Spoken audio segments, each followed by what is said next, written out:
Here with Northwestern State women's basketball coach Jordan Dupuy. The first official day of practice, and coach, I know this is one day that, you know, everyone is 0-0, but this is one you're probably even more excited for because you have everybody together working as a unit for the first time. Yeah, you know, we had a good day. I like the fact that we're ahead of where we are from a pace standpoint, offensively and defensively.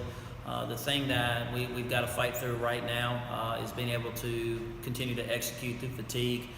Just what I told the team after practice is we always wait to go 5-on-5 at the end because I want to see, one, if they can apply everything that we've done throughout the practice, but then also to test their ability to fight through fatigue and execute. So that's really the biggest step that we need to make, but it was good having you know, everybody on the floor except the 4 that are injured. Of course, it seems like we can't ever have a full team, but we're working to get that back. But I was very pleased with day one.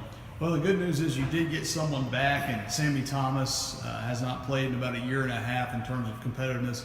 She's able to go full go now, and she told me the other day, she goes, I'm excited for every practice. That's got to be good to see one of your seniors, especially your most experienced senior in terms of how long she's been here, have that attitude and be able to pass that around. It absolutely is.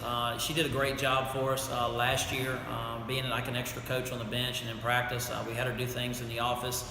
And what that time away from the court really did is gave her a different perspective. You know, when you're locked in as a player, you're worried about your position and your position only. But when you were in her position last year, she worried about everybody on the floor. She worried about practice preparation. She worried about scouting reports and saw everything that goes into preparing for a game.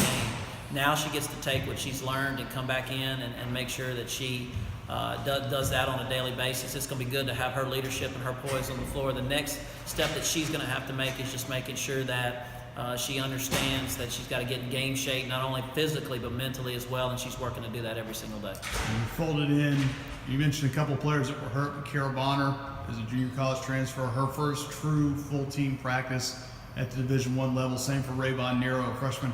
How did they do? And is it kind of one of those things like when you walk into your first college class and all of a sudden you realize you're not at high school or JUCO anymore? It is to some degree. The good thing is, you know, with the NCAA rules, we were able to get 4 hours on the court a week leading up to this. So a lot of stuff is in. They're ahead of pace of where people were last year, but their head still spins. To be able to execute, think, react at the pace that we want to react to and the pace that we want to play is difficult sometimes. But very pleased with where they are. Very pleased with what they're going to bring, and they're going to make us better on both ends of the floor, and they're going to add that extra speed and athleticism that we need. Excellent. Thanks, Coach. Thank you.